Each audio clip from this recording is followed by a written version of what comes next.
focus. Ideate, innovate, enable. Westbridge Capital presents Conquest Demo Day 2022.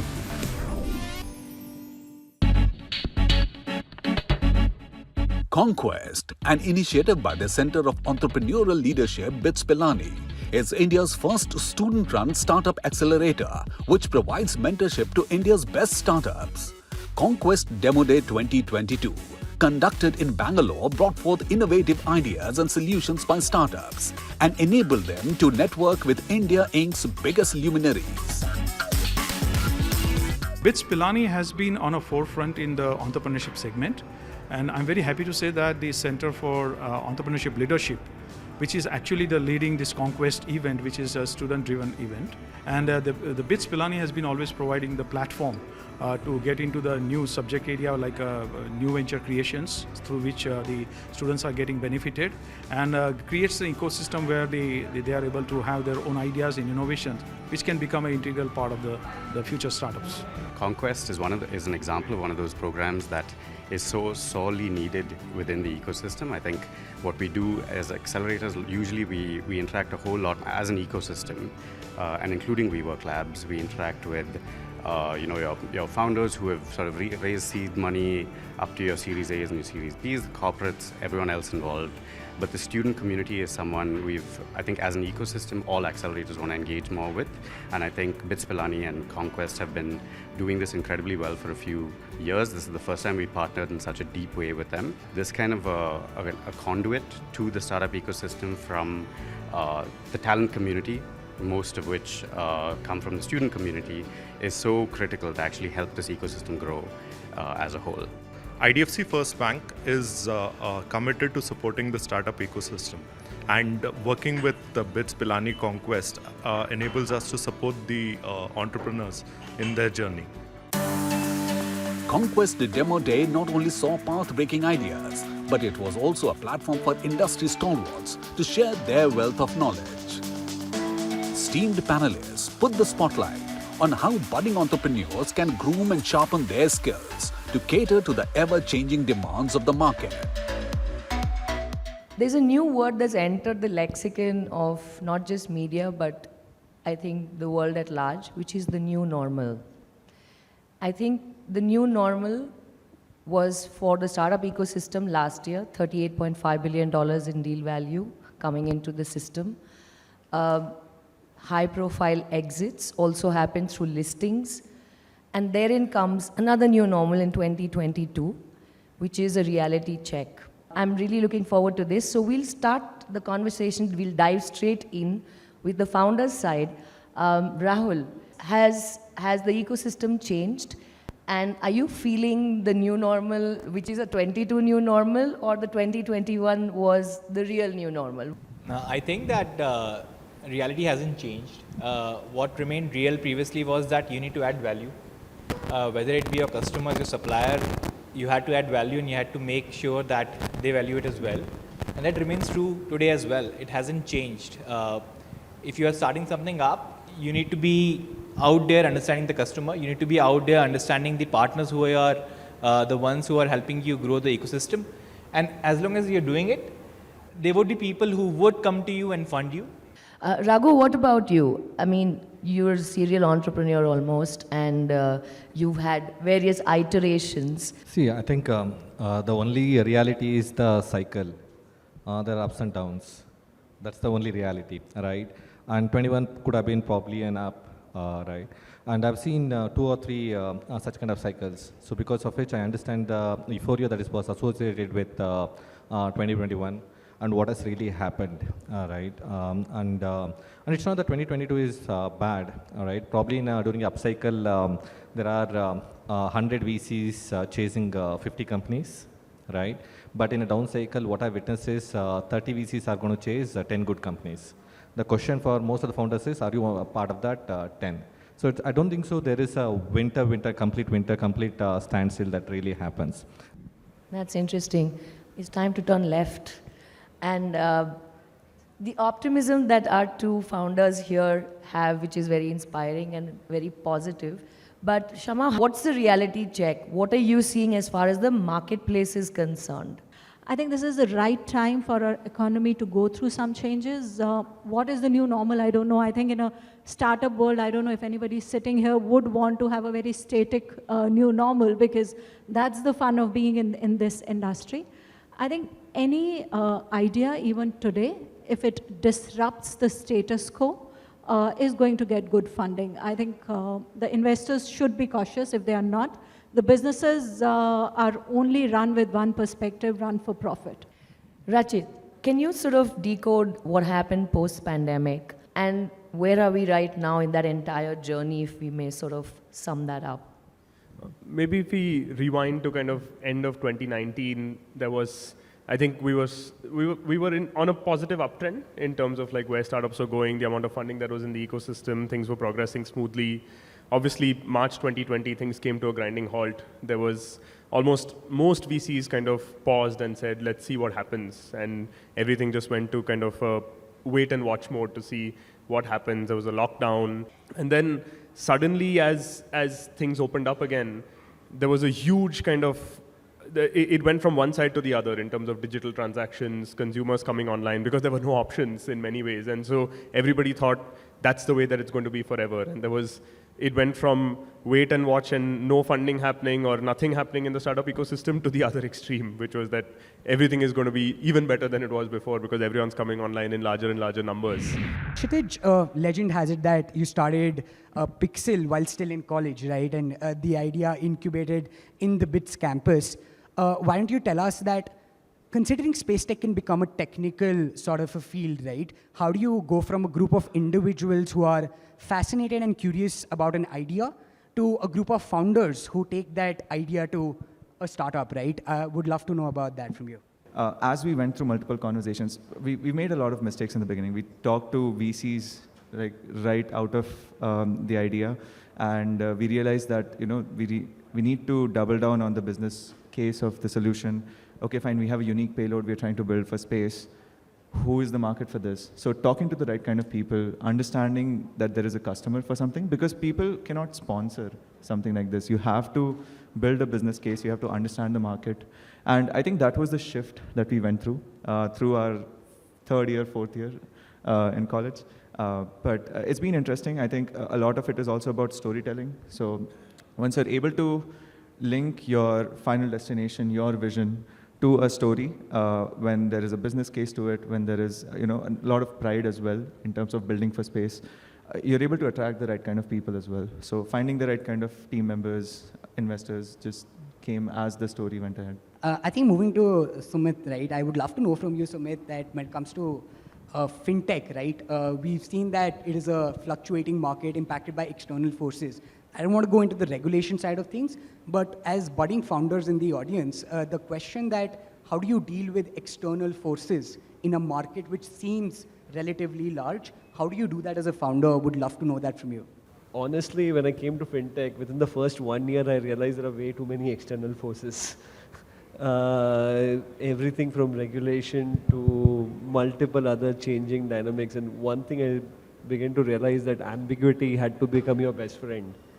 And in fact, the first thing I tell to every new joinee right now is that, if you can't handle ambiguity, like don't join Fi or, previously Google Pay in that sense.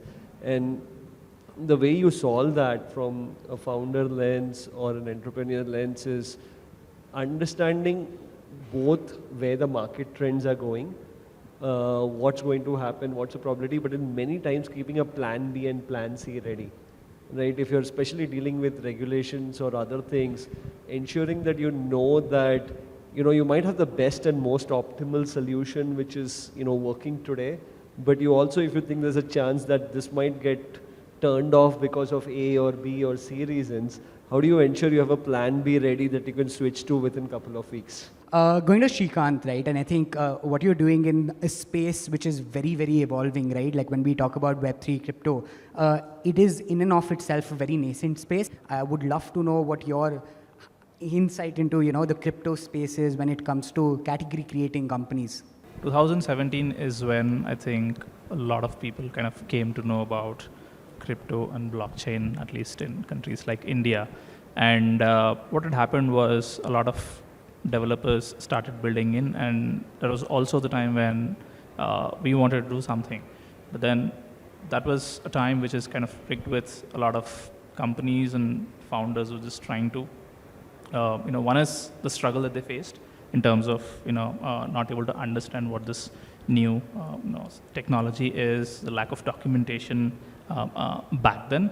But more importantly, because the market was booming and there's a lot of speculation around, a lot of people just jumped in maybe for wrong reasons. And we thought it's probably not the right time for us to jump in at that point in time.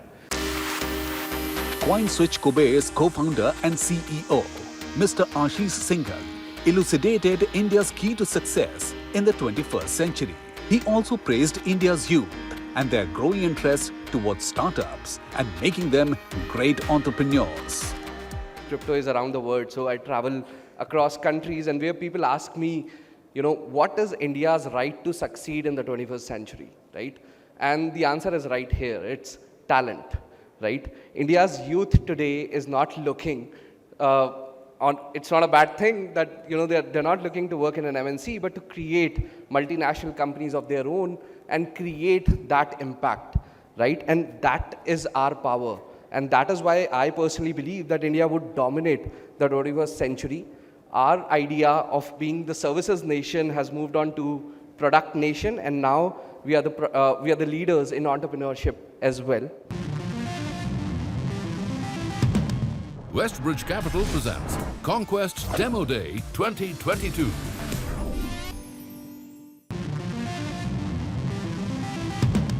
Westbridge Capital presents Conquest Demo Day 2022.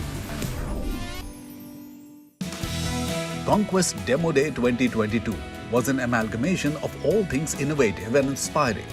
The 7-week rigorous journey of selecting the best startups had finally come to an end. Right from the inception phase to the demo day itself, startups went through multiple rounds of mentoring and accelerator programs. They were divided into 3 slots. The first slot featured 6 startups from the Pan-India track. Second slot featured 3 startups from Pan-India track and 2 startups in the Bitsian track. Finally, we saw 4 startups in the Web3 track. Let's take a quick look at some of the pitches. Our telematics also include features such as anti-theft with an option given to the rider to lock the vehicle remotely in both modes. Fall alert allows help to rush to the rider in case of any exigencies. Most important, we offer rider real-time health diagnosis of the vehicle to tide over technology risk while ensuring auditable trail of cost and carbon saved. The result of this demand-supply gap is that services are becoming inaccessible and unaffordable for most parents and their children. Now, what are the current options they have? There are some national institutes in India, but of course there are only about 10 to 20 of those in the entire country. They focus mainly on assessments but don't have the bandwidth for interventions, right? The second option is child development centers, which are your neighborhood clinics and where all of these different kinds of therapists would be available. But it's a very inconvenient thing. They're only in the cities. Even in the cities, you can't find these clinics within 5-kilometer radius.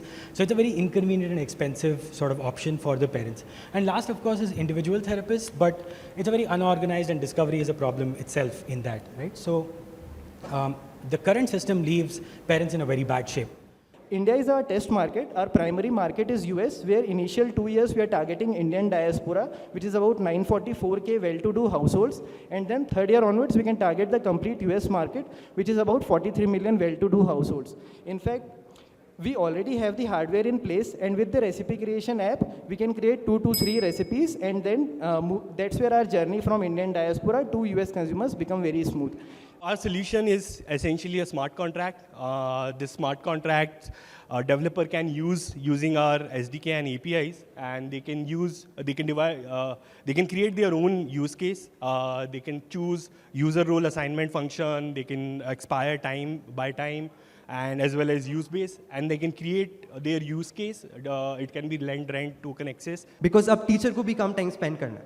So we are solving a massive inefficiency in one of the world's largest industries, and time reduction and cost reduction is a byproduct of that. So We took this product, we priced it at a very, very affordable price. So at 999 rupees per month, 999 rupees, a student gets lifetime access to concept videos and practice tests. And at 2,500 bucks per month, they get live teaching, where the teacher handholds them through projects and gives them certificates for all the skills that they're learning. The guest of honor, Mr. Aswath Venkatraman, operating principal, Westbridge Capital, shared his thoughts about Conquest Demo Day 2022 and the kind of talent he witnessed this year. The scale of this program or this competition just boggles my mind, because I think we had about 3,000 registrations, out of which we got 300 people selected for the final rounds, and now we have the 15 finalists which are here. So I think it just amazes me that we have so much startup talent present in this country, and hopefully changing the way Indian business evolves over the next few years. I believe in this room, after having seen some of the pitches, we have seeds of what are likely to become extremely large and successful businesses. And also a bunch of founders who maybe we look back and say that, hey, these are the visionary founders 20 years down the line who maybe made that first steps or first journey over here. I mean, just look back maybe at 2010s, we were minting maybe as a country, we had maybe one unicorn emerging every year. And in 2021, we had 44 unicorns emerge in India. That's like one unicorn per week. So we have gone from being a country of one unicorn per year in 2010 to one unicorn per week in 2021. It's almost like how the Moore's law in electronics works. I think there is some kind of a Moore's law in startup ecosystem as well. I think this trend is likely to increase. We are likely to see more and more unicorns emerge over the next few years, and that's because the width of people who are entering this space is super interesting. Circling back to the initial thought, which was about saying that like people of my generation and just 20 years back, as I said, we're looking at corporate jobs. But today, I think students, let's say a student-run competition like this, it gets wonderful presence. We have a bunch of people who are looking to start up, are willing to start up. The ecosystem around them is present to support them, as well as the fact that even the society accepts them as truly value creators. And today, the best minds of India are not thinking about going to the US or working for a cushy corporate job, but thinking about solving real problems which Indians face. And I think that gives us a great deal of excitement to be in this space. Startups put forth their best foot and presented exciting pitches in front of a jury and audience. And the winners were awarded with exciting cash prizes. Let's see who the final winners are. Stream Money wins the Web3 track. Congrats, guys. To announce the winner for the Bitsian track, I'd now like to call upon Professor Suman Kundu, who is the director of BITS Pilani KK Birla Goa campus. And the winner is Dipaung.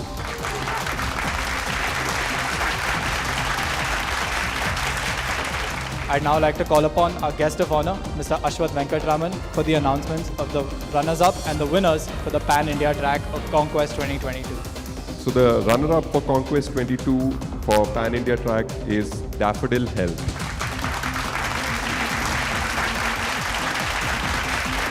And the winner for Conquest 22 Pan-India track is Green Tiger Mobility.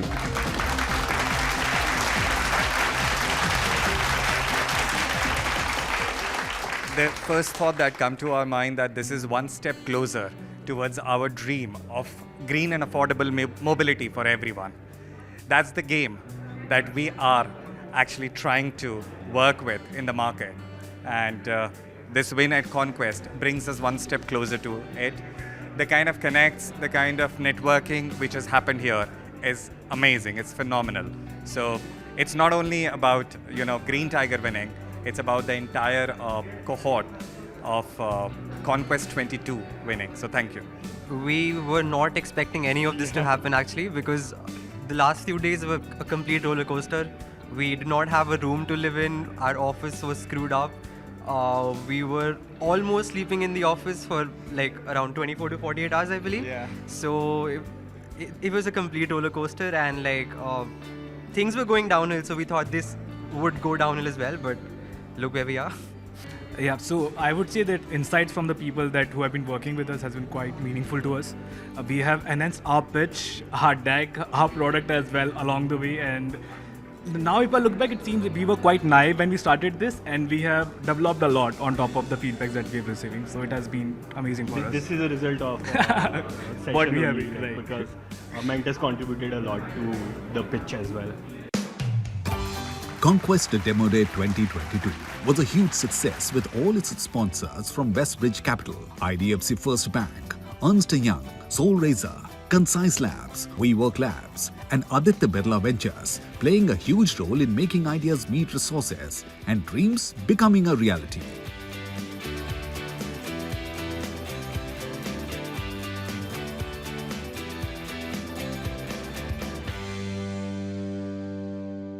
Let's hear it from the stakeholders and mentors on their thoughts about Conquest Demo Day 2022.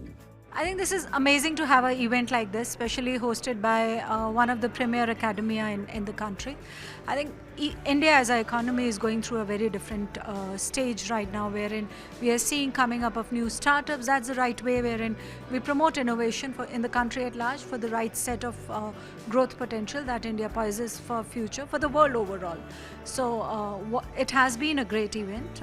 I've been here the whole day.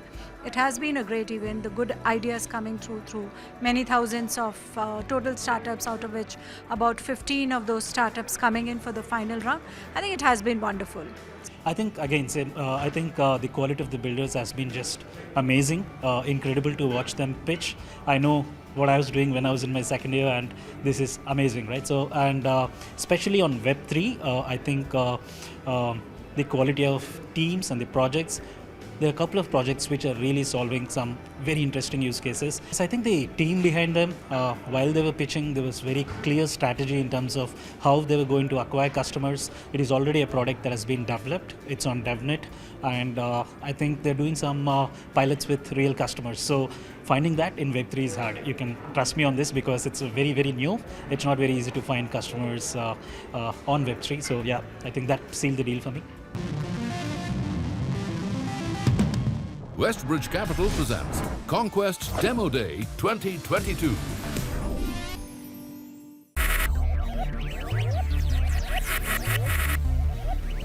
Focus, ideate, innovate, enable.